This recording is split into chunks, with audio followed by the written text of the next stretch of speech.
prophecies, revelations, economic collapse, martial law, social and civil war, aliens, human hybrids, Nephilim, the Great Deception, world chaos, tsunamis. You want to stay tuned for special edition End Time Revelations with Pastor Henry Schaefer and Pastor Steve Hall.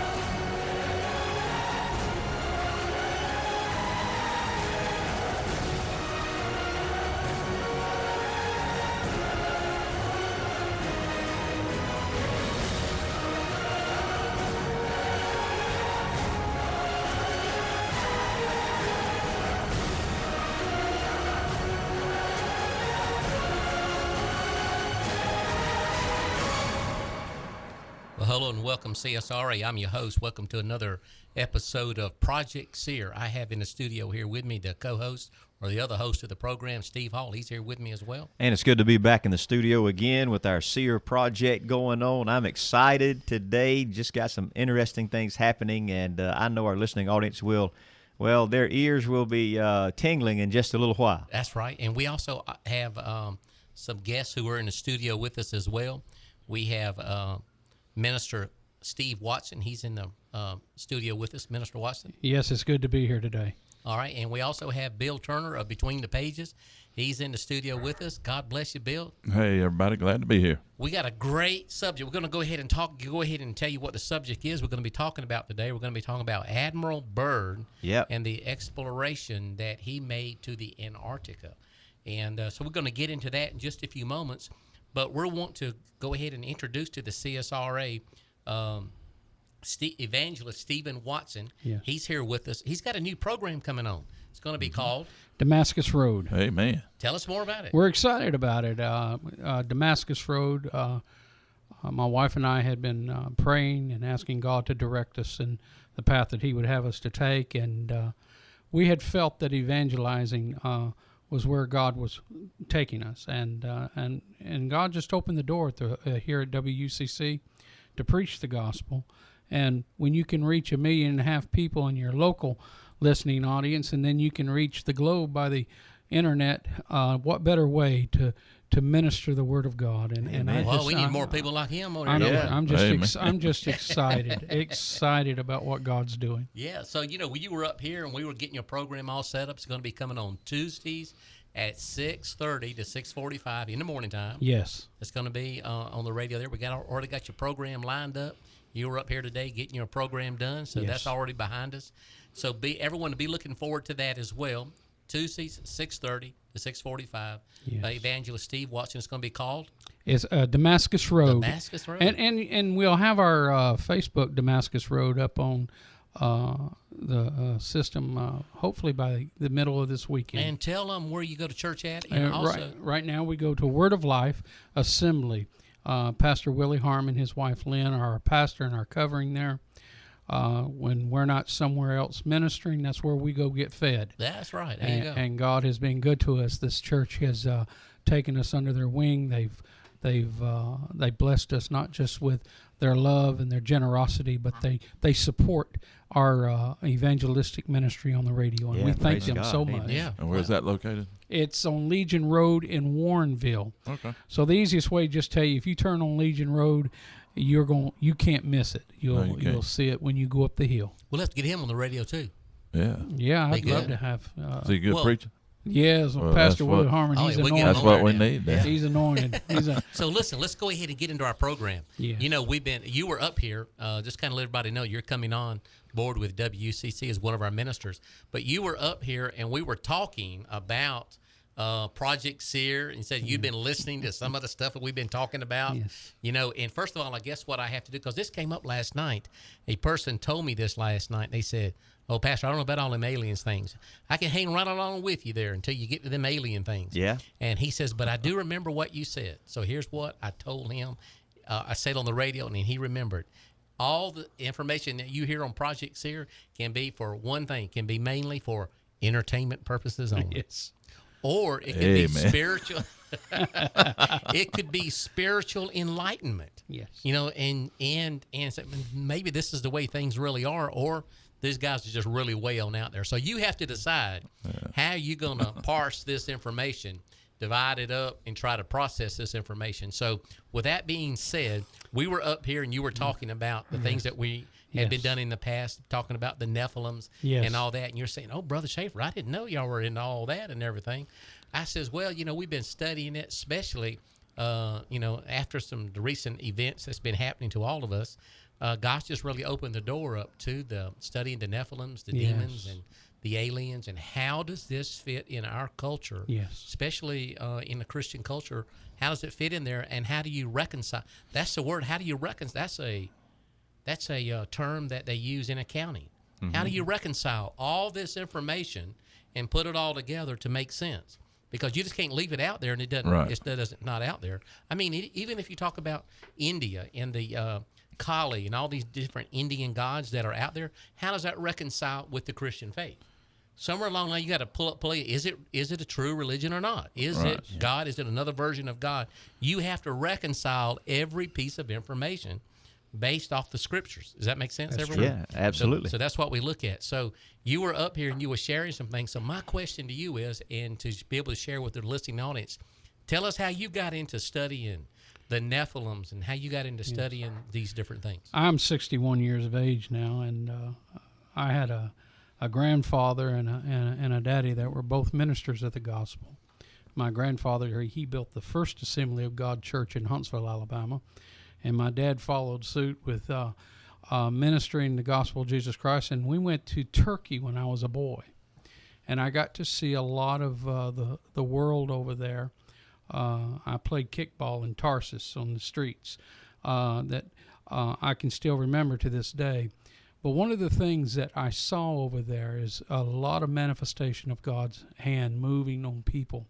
I've been to places. I remember one time I was in Adana, Turkey, and my dad and a man named Charles Qualiana, who was also a minister of the gospel, preaching the gospel of Jesus Christ in the streets of an Islamic nation.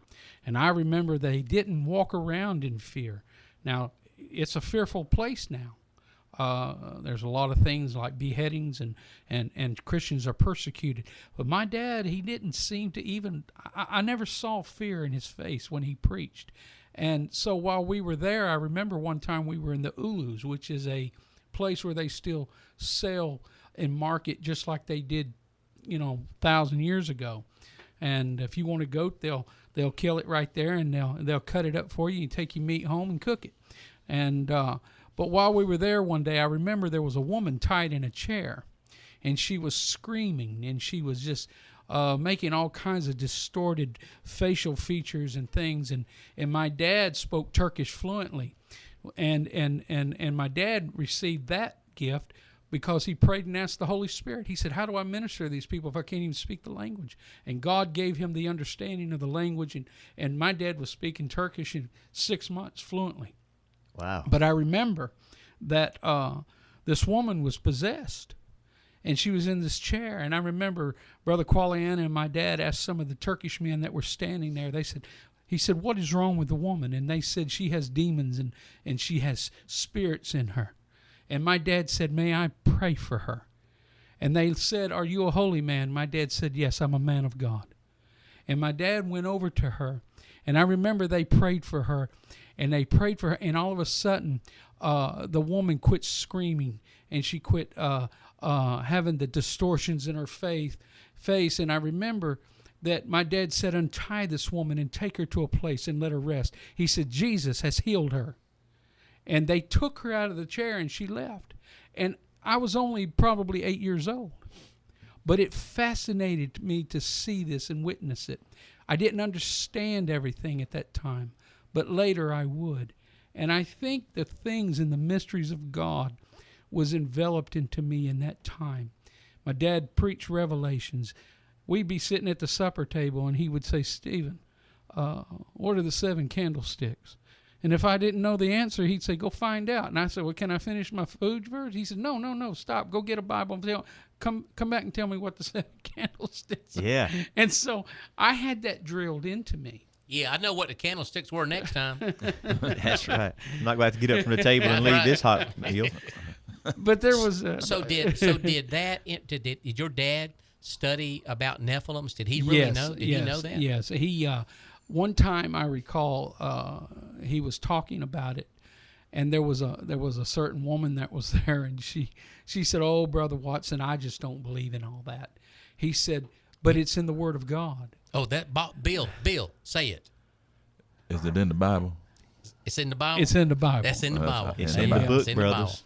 That's right. And I think It's in the Bible. I think I got curious about a lot of things, and so the way my dad taught, he was just literal. He said, "Go get the Word of God," and we got the Word of God, and I was a young man, and then I started reading in the day of Jared, and the Watchers came, and I started getting curious. I said, "Well, who are the Watchers?" Well, I had to go look, and I had to research the Word, and then I remember one day, my dad gave me a book of Enoch to look at. And he said, now the book of Enoch is not in the Bible, Stephen. But he said the book of Enoch is talked about by even Jesus himself in the New Testament. He said, so if Jesus was knowledgeable of what Enoch had said, he said, then it's something that we need to know about, something we need to be interested in. And so I went from the book of Enoch to the book of Josephus, and I started researching. And I think that desire and that interest in researching the Word, learning as much detail as I can, is not just something that I do, but it's something we all need to do. So let me ask you this here, in a as short as possible, within 1 minute. Okay. Within a minute, tell me what is your take as far as the Nephilims, the Watchers, and demons, and where do they come from? Well, in the days of Noah, the Bible tells us there were 10 generations of men that preached the gospel. Now, when we say the gospel in the day of Noah, we're talking about they preached in their arena. They preached about God Himself, and they preached about the wretchedness and the evil of the Watchers. Enoch preached against these things, and the reason they did is because these Watchers, there were 200 initially, and I believe that was the first initial group that settled on Mount Hermon, but the thing about Mount Hermon. I'm sorry, but I believe what they did is they had an assignment that they failed to do, and what they did is they allowed themselves to become like their own. They wanted to be like gods, and what they did is they rebelled against God, and what they did is commit an abomination to God. And so when they did this... What was abomination? The abomination was the fact that they interacted. They changed themselves to be able to have procreation with women of the earth, and they lusted for those women. They took those women.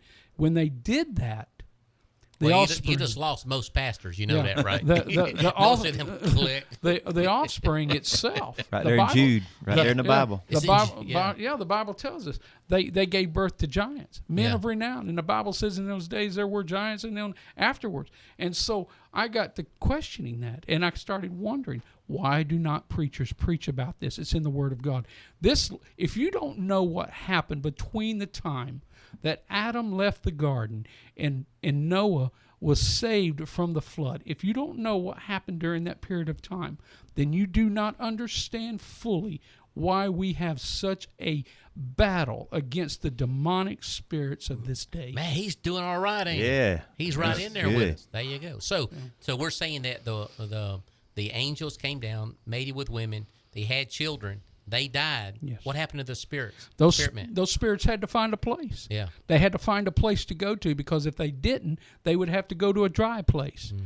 And so what the Word of God tells us is that they took that knowledge that they had, those Watchers did, and they manipulated the DNA of things that had been created. I'll give you an example. The Bible says they manipulated the birds of the air, the reptiles, the small crawling things, the fish, everything. All flesh was corrupted. Mm-hmm. And when they did this, we have evidence today. For instance, you take T-Rex, for instance. Yeah. They'll tell you that a T-Rex is actually related to a chicken. Mm-hmm. And so what these Watchers did is they manipulated the DNA of different creatures and made what they wanted to make so that they could have a dwelling place when they didn't have a body of flesh. Yeah. And so when we look at these things, there's questions that people don't understand, and instead of looking for the answers, they fight it. I was in a church one time, and the pastor there, he said, "Does anybody have anything they'd like to say or ask before we close the service?" And there was a 15-year-old girl that stood up, and she said, "Pastor, I have a question." He said, "What is it?" And she said, "Well, I want to be an archaeologist one day and a scientist, and the Bible doesn't say anything about dinosaurs." And so I was waiting to see what his answer was, and instead of answering the question, he told her, "Hon, you need to find another career choice." He said, "That's not something you need to get into."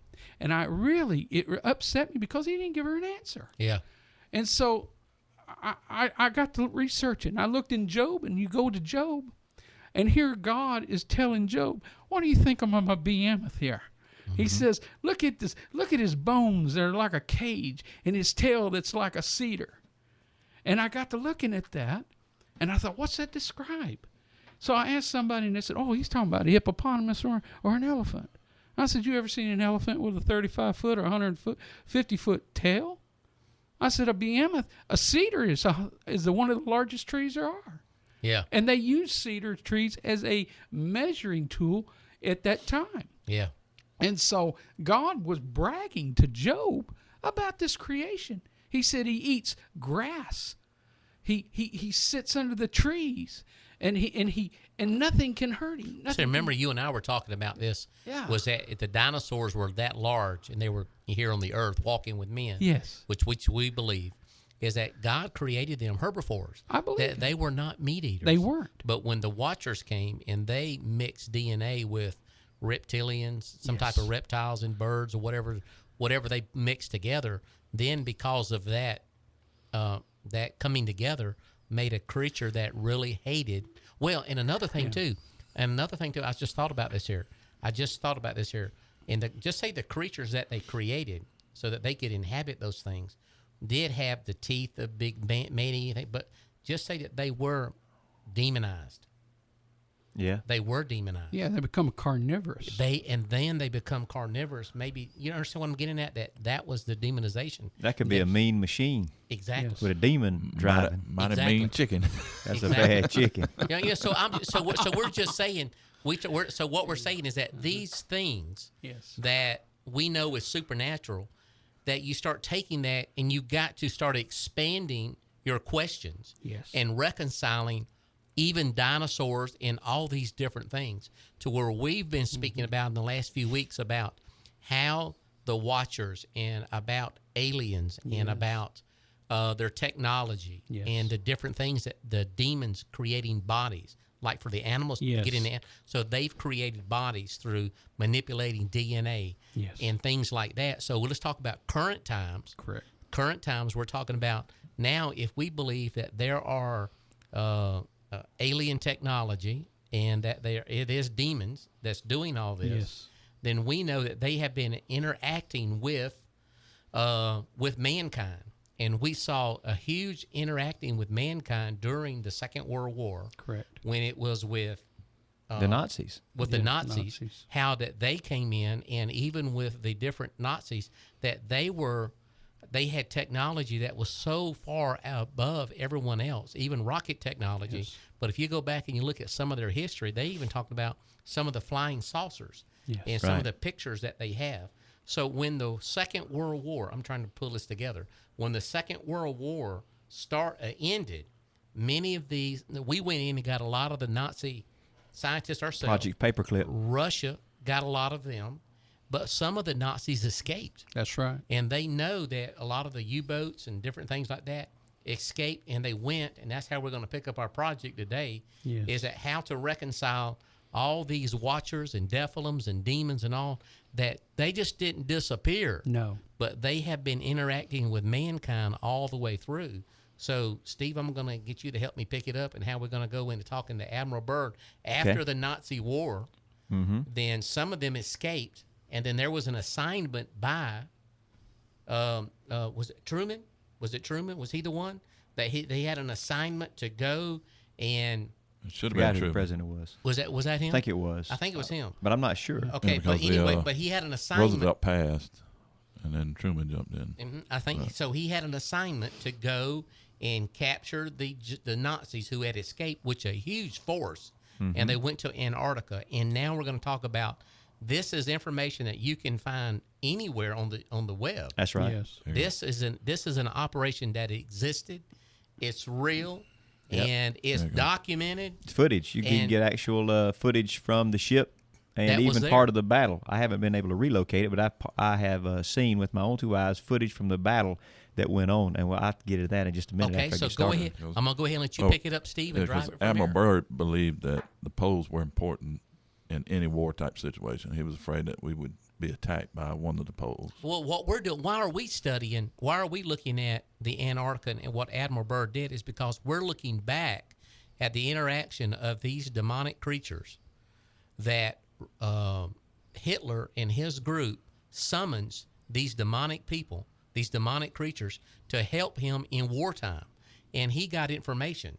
So we know that if he was summoning these demonic creatures, they appeared as aliens, Yes. as grays, as and their UFOs started showing up, Yeah. and their technology. So that we're looking back at this. How did that play into history? Well, we know from history, number one, that the Third Reich were very superstitious is not the right word. They were very inquisitive into the occult in every dimension, not just one occult, anything that had to do with supernatural, paranormal activity, even ancient stories, ancient civilizations, Atlantis. They were tracing their genetics. They were trying to find the purest genetics. So they were into all of the genetic sciences and all of the weirdest things you can imagine. So you got to take yourself, first of all, our listeners, out of the paradigm that you're in right now.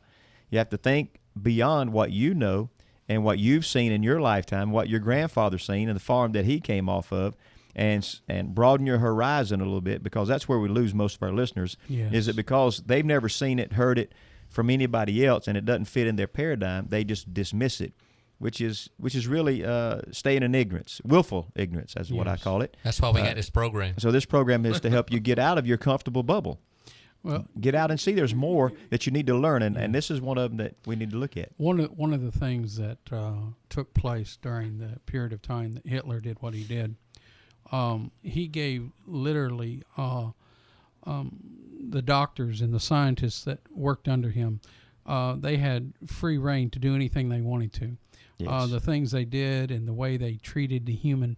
Yeah, they had no respect. No respect. Especially for the Jews, the Poles. No. They just did all their tests on humans, just like we do them on animals. They were making lampshades out of human beings. They said Yes, out of skin. they said what they were doing was that when they would take people to death camps, they would take people who were giant, tall, and dwarfs.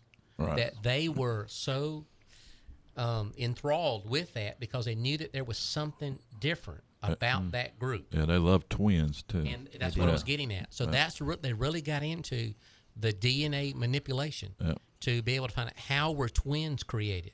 And what they were doing was looking at taking their own DNA, like Yes. Hitler's DNA and whoever's DNA that was in the hierarchy, and taking that and being able to manipulate it so that they could have a body of their own self that when they died or something that happened, that they could have a consciousness. Yes. That could, I mean, we're talking about these kind of things that the Nazis were doing, and people are rolling their eyes now thinking about, why are we talking about this? Because those are the things that we're talking about doing today. Well, they didn't just do it with human beings. They mixed human being DNA with different type of primates to try to see if they could make a being that would be like a super soldier. Perfect soldier. Yeah. Perfect soldier. Super soldier. They wanted soldiers that were like gorillas that could be able to, in combat, be undefeated. Yeah. And so they had all kinds of their imagination, like they did in the day of Noah.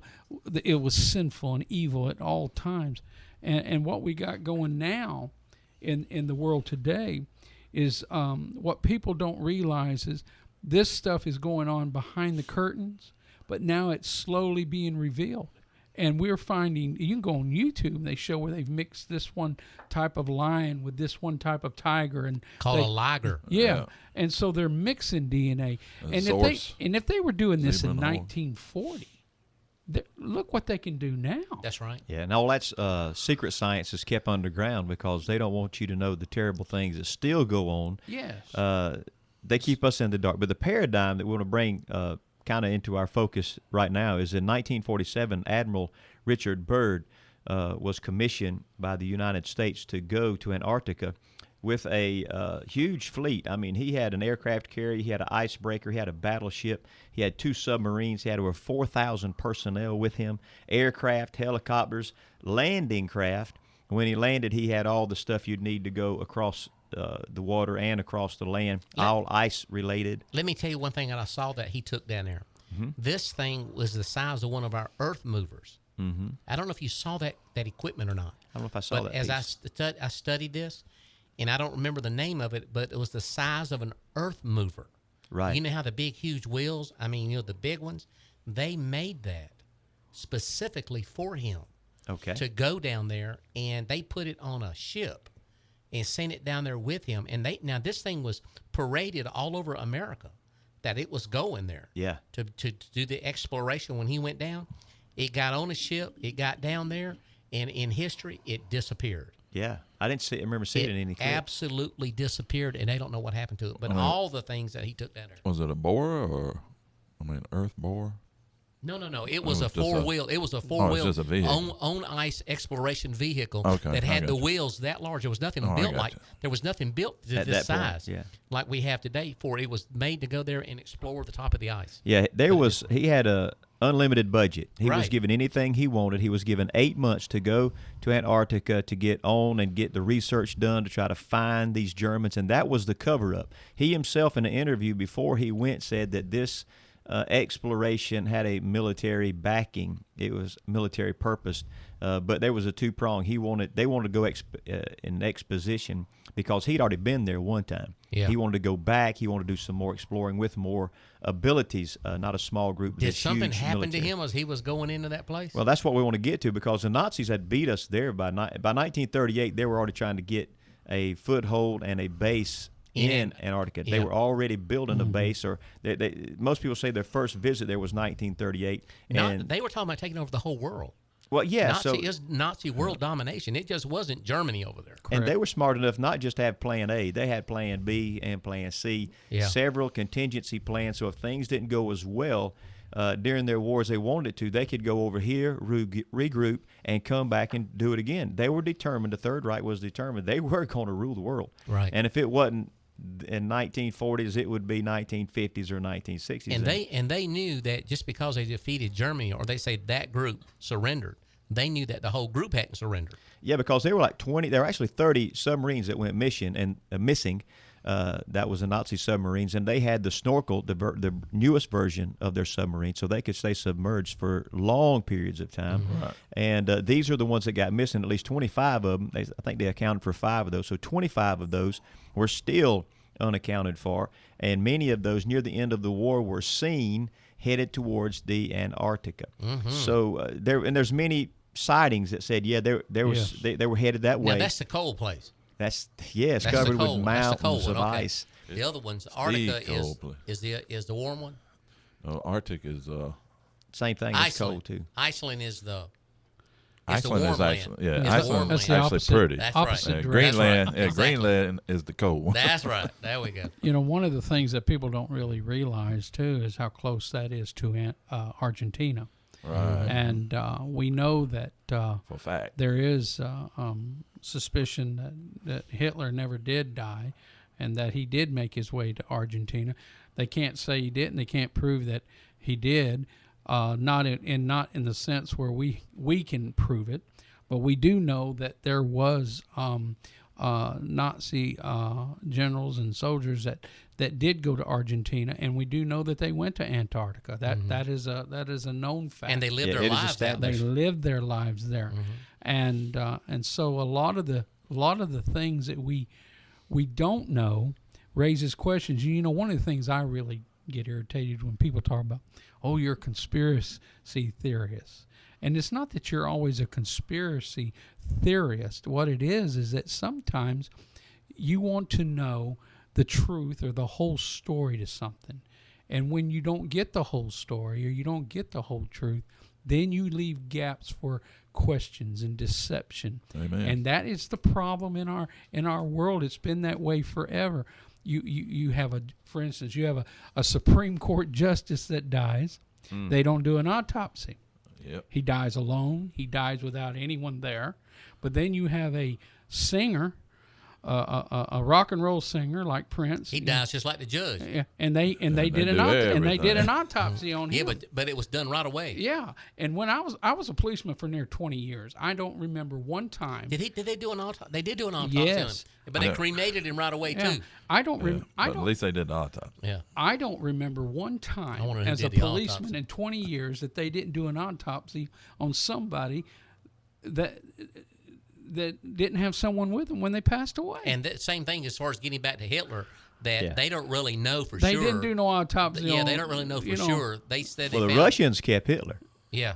Wasn't us. Yeah, but then when Russians got Hitler, and but they if found they, it. Oh, if that's the what they found the claim. body. The They found the Russians body. found the body, and it Right, was that all was burned up, unrecognizable. Supposedly it was Hitler. And you got to But- look at a lookalike. Yeah, so we don't know. And I did hear, and I did see pictures, as a matter of fact, of the Argentina suspect that they Yes. said was Hitler. And this fella looked older, and he looked like Hitler. Yeah. But I'm just saying, Well, he it could had- be, or maybe it's not. he had people that played his part because Yeah. he was under assassination threats constantly. Right. Go So ahead, let's Steve. go ahead and get back to the story here. Because in 1938, when the Nazis went there, some things that I've heard is they really didn't get on land, that they were stopped by the ice at that particular time. But a couple years later, they went again, and they were successful. They carried themselves some different equipment and were able to get on land and do some explorations. And there are stories that start then that go off the chart, as when they went inland that they found the super race civilization. And they initiated contact with them, told them of the war that was going on. Of course, if they're super race, they know anyway, right? But kind of got them on their side.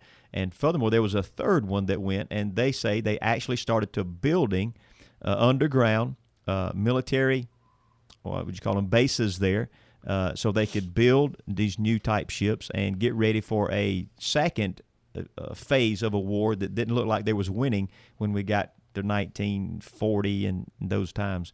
So by 1947, Admiral Byrd had all this stuff was going around. All these rumors are running around. He's in Argentina, or he's down in Antarctica, and so the Americans wanted to do something. It was just for exploration. That's all they told But everybody. I right? watched Admiral Byrd on an interview before he went. He confessed that it had a military nature to it. Yeah. But, okay, but on the outside they said it was Right. for exploration. Yeah. Right. So anyway, so they take off. They make it there in a few weeks. They have supposedly 8 months, but in 8 weeks they're limping back after being whooped Something in a happened to 'em. military naval battle. Right. But if Tell us about the battle. well, let me back up just a Okay. little bit, because when they did make it, and Admiral Byrd and his expedition did make it, I think one of the submarines got pinched up pretty bad in a crunch, and they towed it back out to sea. But the expedition pressed in until they did get inland. They did get their stuff on land, and then they began to launch and do their aerial Mapping. reconnaissance. Mapping. Reconnaissance is the word I was looking for. And but they, in their aerial photographs, in their video, which you can watch on YouTube, they are great big bodies of warm water, and they land on it, and the air is 72 degrees. The water is warm water, and Admiral Byrd is recorded as saying in his own diary, that he saw a mammoth. He first thought it was an elephant. They dropped down in altitude to 1,000 feet, flew over it, and he said, no, it is a mammoth. So there's some things there that's unreported. As a matter of fact, it's off limits. You just don't get to go up and explore Antarctica. Right. Today It you is- can't. You still you can't do can't it You today. still cannot go. So you got to why? If they're so interested in the place, why do they have it off limits today. except to nations who will agree we're going to go and do some more exploring? Right. It's because there's stuff there they don't want you as the common man That's to know. right. Right. So, but we got to go by what Byrd says, because he's got a lot of information concerning that. So he is supposedly in his diary. I say supposedly because I wasn't there. But you got to take information from somewhere to fill in the blanks, y'all. And I'm not trying to use my imagination. I'm using what you can find. Well, you need to write. If you're going to find out something about me, you need to read my diary. That's right. I'm going to write down. Well, you think I'm going to write down a bunch of lies in my diary? But this was dangerous for him to expose this because he was told, him and a partner of his, to shut their mouth about everything and their life. Now, they did kill his buddy. Because back then, they didn't play back then. No, so let's just say, they still don't play. Let's just say, let me just say this here so that when he's coming back, this is a good point to plug this in.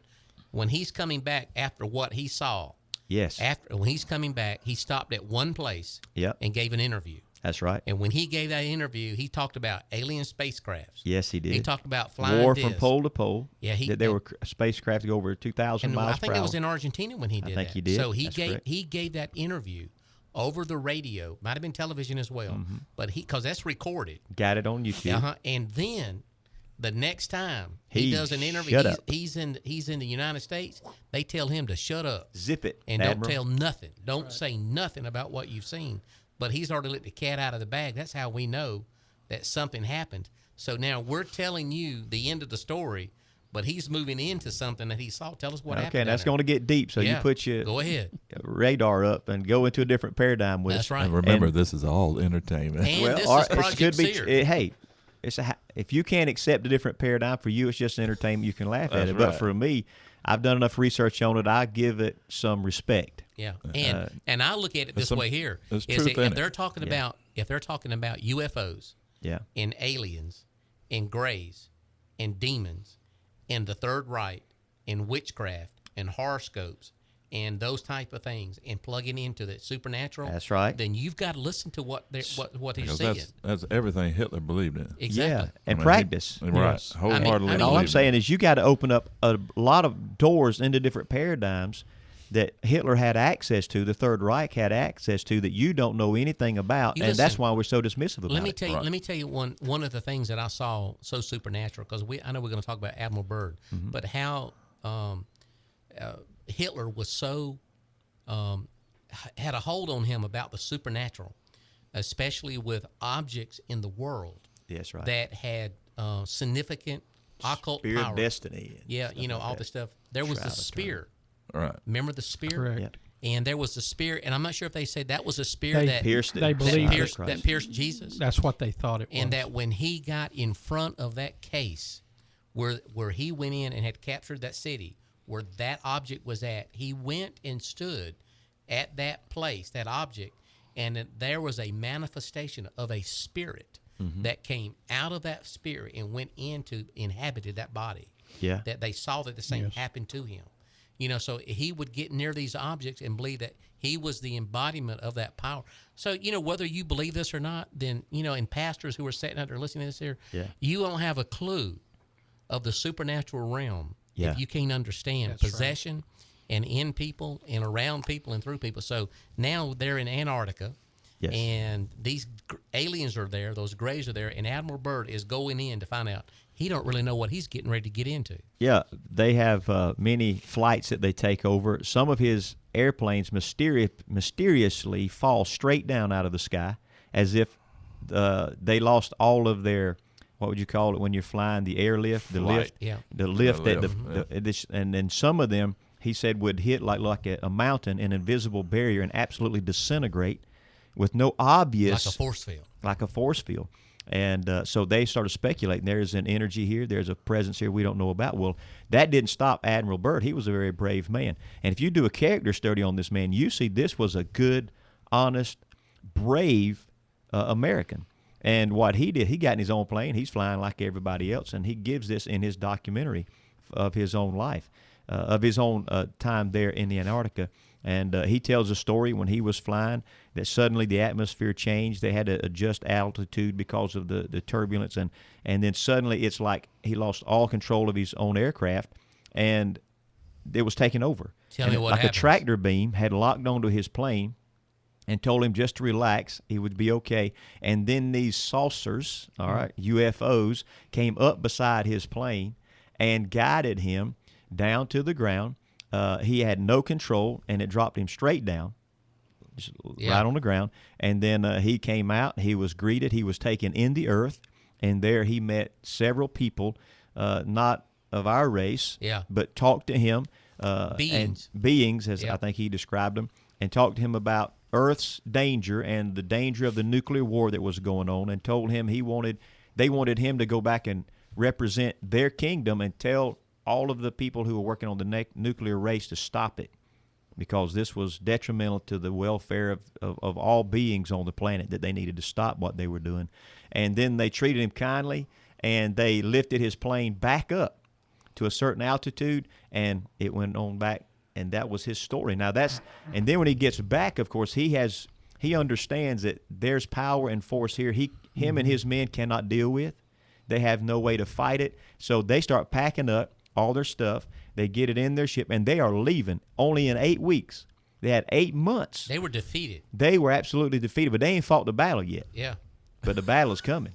Well, you know, when I hear this, you know, I know a lot of people don't understand it, and they don't even want to really be honest with you. They don't want to acknowledge it. But when you go back to the Watchers, the initial 200 that came and had a mission to accomplish that God had sent them for, they conversed with the people.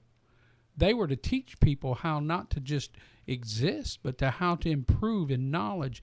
Yeah. And they actually, after they did rebel against God, they brought technology and they brought knowledge to the man of that time that they were not supposed to allow man to know. Yeah. They did things that were contrary to the Word of God. And I believe that what we're seeing when we see things like what you're talking about with Admiral Byrd is this is a continuation of the evil that continues to manifest itself. I say, sure, why not? Yeah. Why do you think that it had to stop when it was already started? Noah's flood did not kill the angels. That's right. Now, they were put into a holding cell, according to Jude. They were put in I forget exact words there in Jude. They were cast into a pit, to the abyss until a day of judgment, which that day hasn't come yet. But they still had taught the people secrets, especially about the race, how to mix the seed. Yes. And when they taught that, then when it went on to the Nephilim, their children, their offspring were taught that, and then they just took this whole thing to a different level. But that technology that was taught is still in the supernatural realm. Those Nephilim, when they died, they become a spirit. Now their bodies are dead, but they will remain, according to the book of Enoch, as a evil spirit on the earth. Yes. And here's what I'm saying is because they're evil spirits on the earth, they didn't go dumb. Yeah. They still had the technology. All they were looking for was bodies and people that were willing to work with them to get the knowledge back. In comes the Nazi race. Yeah. And then you see this great explosion of knowledge. And then by the end of World War II, the Nazis were flying their own spacecraft, their own UFOs. Yes. They were American pilots that recorded it. Yeah. American pilots said, I don't know what it is, but it just flew by me like I was sitting still. The first one flew up to 1,250. And these weren't rockets. These were not rockets. Yeah. These were spacecraft. These were saucers. And they said that they flew by them in their fastest airplanes like they were sitting still. And they said it's up to 1,200 miles per hour. That was the first one. Just a year or so later, just shortly thereafter, I don't know exactly how long, but they talked about the next one they saw was up to 2,000 miles per hour. And doing things that was impossible for a regular airplane to do. So let's just talk about some of the things that we know when you study about the Nazis, about how that they were so far advanced in technology and just flying saucers that Admiral Byrd came up against. So let's just talk about some of the things one of the things that we know that they were involved in. They were involved looking towards time travel as well, and to be able to go into the future or to go into the past.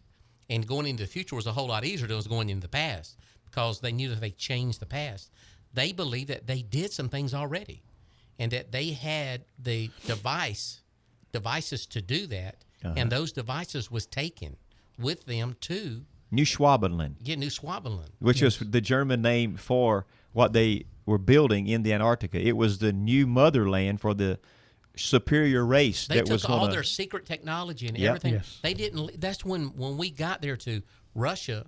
And I mean, and the United States got there, a lot of this was already gone. Yeah, of and course. they didn't find a lot of it. So because it was in this place here. Well, Hitler knew the last days were coming upon him, and he had plenty of time to make his escape, if he did. Indeed, I believe he probably did, and that he would go where the advanced civilization was already located. They wouldn't that he have had found me like Saddam Hussein. No, they wouldn't have found me in You no wouldn't have hole. found me in a hole in the Yeah, ground. hole. I can Not tell when you he had that. access to all of the Right. highest military technology in the world was at his disposal, and you think he was found in a bunker at the end of the okay. I won't go into all of that, but they had named this land already Yes. as it was if their motherland that they were going to operate from if things went south, and literally almost they did go south. Do you remember the movie The Day the Earth Stood Still? Yep. That movie remember is that. a sci-fi picture that they made. I think it's like 1952 or something. I remember like that one. Well, the thing the thing about that film, if you don't know it, it was Sound effects by Brother Sheffer. Is that the sound effects? It was Right ahead. it was a I remember that. it was a propaganda film, really, and the way they did that film was to show how frightening that era was in that time. Yeah. But I'm gonna be honest with you. The reason a lot of things are kept secret is so that there's control, not just over the masses of people, but to maintain order. If there was a proof that something of that nature existed, and there was no doubt, no question, how would that affect different things? How would it affect most preachers preaching Sunday morning? Yeah, it would. How's it going to affect them when they're trying to say that? Well, we told y'all none of this was happening anyway. It's not real. So what are the pastors going to say? Well, let me get my paradigm changed, and I'll get back with you next week sometime. By that time, you done took Mark of the Beast. I remember. Yeah. I heard a preacher. One time preaching, and he said there was no such thing as dinosaurs. And there was a man in the back of the church stood up and he said, "What about all them bones in the museum in Chicago?" He said, "Where'd they come from?" Yeah, that putting your head in the sand is not going to erase Right, the exactly. past. It's not going to change or keep you in a safe paradigm that you're comfortable in. It's better to awaken and embrace different things that you're not familiar with and get familiar with them so that you can have a better worldview. What a else clearer did worldview. Admiral Byrd see while he was down there? You got some more to add to that? Well, I want to finish the story. Let me Okay. finish the story. So Go ahead. he comes off. I mean, he's taken into the earth. He meets these alien beings, and he understands then we need to we just need to go away. We're not ready for this. So he packs his stuff up, and they're leaving. And before they totally leave Antarctica, they're on their way out when they are attacked by UFOs that appear from under the water. Under the water. They come out from nowhere and began laser. All right, they're shooting the ships and with laser, and a few of the Corsairs, I believe that's the proper aircraft right. that was there. They did get a few of the Corsairs, and this is where I saw original footing. I did not see, tell you what I did not see, I did not see the flying saucers, but I did see some of the filming where they did get the Corsairs up and off the ship, and that Corsair was barely higher than the ship you can't see it, but that thing like it gets cut right in half and it falls into the water. In a fireball, Yeah. but you don't see bullets, you don't see chasers, the flare chasers, you don't see any of that. Right. All you see is a Corsair flying, it's just getting up and zoof, and he's cut in half. And in his records, he says that he couldn't get his planes off before they would be cut down with these new world weapons that he had never seen. Yeah. The battleship was severely attacked, and many people lost their lives. And there's even footage of them. And the battleship is actually like it's listing on one side. Uh-huh. And they are jumping off. And there are people that now are going into rescue mode. They've got their lifeboats, and they're going over and Life getting these jackets, guys. I saw that. Yeah, and they're trying to get them into lifeboats. And then I think it's just a few minutes, and then they're back into the water. Yes. And fortunately, they didn't come back and attack again. Admiral Byrd said if they had come back again, the whole fleet would have been wiped out. And this happened so fast, and it was such an advanced technology, they didn't touch a UFO. But they regathered themselves, and they went back home, and that's when Admiral Byrd stopped, I believe, and told the first story before he got back to America and shut his mouth thereafter. They don't want you to know. Yeah. All right, there's cover up. They don't want you to know. But hey, do your own research. I challenge everybody to find out for yourself. No, so let's do this here. We got about 11 minutes. Let's piece this together then. Okay. Let's say, just say that was happening in Antarctica. Okay, the late 40s, right? Late 40s. 47. Late 40s. February when 47. Roswell, New Mexico. Yes. All that's taking place in what, 47? I believe it was 1947? 47, I believe. 47 when that's taking place. So you got him down there fighting UFOs. Now they have in New Mexico them crashing. That's correct. In Roswell, New Mexico. That was just a weather balloon. Right. Well, see, all this is the same time frame. Right. Is what I'm trying to say. So it's just not isolated incidents over there and over there. They said they saw it in Germany. Now it's in Antarctica. We have them crashing in America as well, and it's a cover-up as far as our government. You can believe this if you want to, but I know for a fact that all our technology that we have today, the stealth bombers and all that, came from that era. SR-71, fastest jet ever recorded. I mean, nobody could touch it. It had stealth technology. It was built. It was designed in the 50s, built in the 60s with material, because they didn't have the material. They hadn't found it yet. When they found the material to build it, they could build it. The flying wing.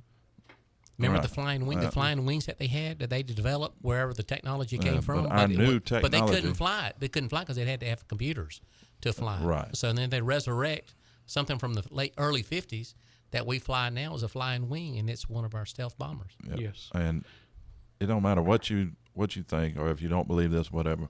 All the technology, especially aircraft technology or military technology, came from that era. So there's got to be some basis for it. Where did the stuff come from?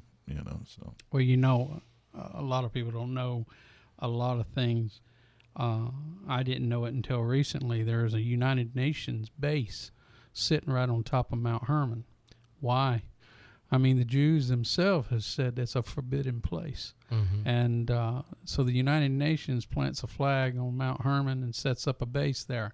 And why would you want that there? That's the footstool of where Satan himself fell like lightning. And so we don't know where a lot of things end and begin. There's mysteries to God. There's mysteries to this world. We don't know everything. And we have to be open-minded, because in the last days, if we're not, there's going to be deception thrown on the people. Here's someone will say, just us discussing this, we're deceived. Sure. In just discussing this. Right. And I'm like this here. I have always known these things, but until I really started to deal with casting out demons and the deception, they got the churches believing that it's not real. They got churches believing that they don't need to cast demons out of people. So if they have deceived people to that much, and once I started seeing the manifestations of demons and casting demons out, started realizing, where do they come from? Really, God, I want to know more about this here. And you realize from Genesis and the Watchers and their offspring and demons. And then you start saying, well, how is that interacting today with us? And we see the interaction throughout all of history, even here with Admiral Byrd. Right. So Admiral Byrd, how is he seen, brother, as far as these creatures that he said he talked to? So it's documented. He said, I talked to creatures. That's right. Myself. And is history kind to Admiral Byrd? Or how is he portrayed in history that you saw when you studied this? Well, before this time, when you read of his first exploration, you read of his military career, he is a solid man. He is not loony in any way. He doesn't take tangents. He doesn't run these rabbit trails. He's solid in everything he's ever done. He's impeccable in his character. Seems to be a man of his word, follows through with every program until it's complete. And then after this, after he opens his mouth the first time, there's only a few other things that's said, because, number one, the mission was a failure. Yeah. It was a failure. In 8 weeks, he they didn't were bring back nothing back with no success. I think they brought some penguins back, some emperor penguins, and some seals that they had captured there. But other than that, all he had was a little bit of information for the higher-ups that he could share with, because military intelligence wanted to know everything, of course. But when he got back, he kind of dropped off. His career just sloped almost to a screeching halt. So they killed his friend for opening his mouth up. Yes, they were planning. They say that both Admiral Byrd and his name has slipped my mind. I didn't write it down.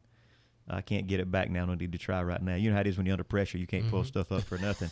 But they were talking about coming out together. That's what people say who knew them. That they were tired of hiding a secret from the American people, because we're not talking about those who wanted to hide it. We're talking about men of integrity who wanted the American people to know what was going on. And they took his friend and put him in a mental institution. The higher-ups over him did. And he conveniently, if you believe this, committed suicide by jumping out of one of the windows. With bars on it.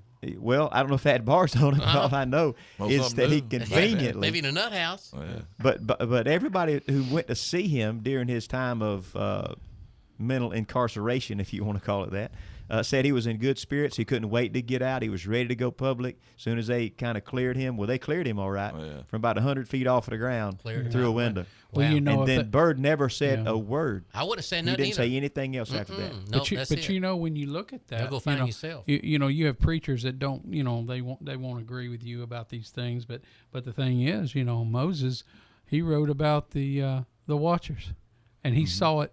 He saw it important enough to put it in the book of Genesis. And we'll preach about the parting of the Red Sea, and we'll even. We're supposed to be the group that believe in the supernatural. Yeah, the church is. You know, we preach about him laying It is in his the Bible. staff, laying his staff, and it becoming a snake and eating up the Pharaoh's snakes. And had magicians. And magicians. Real magicians. Yeah. Who had the real power. Yeah. Who had demons in them. Yes. To be able to do these things. But we don't want to. We don't believe in that. But we ain't gonna listen to the watcher thing.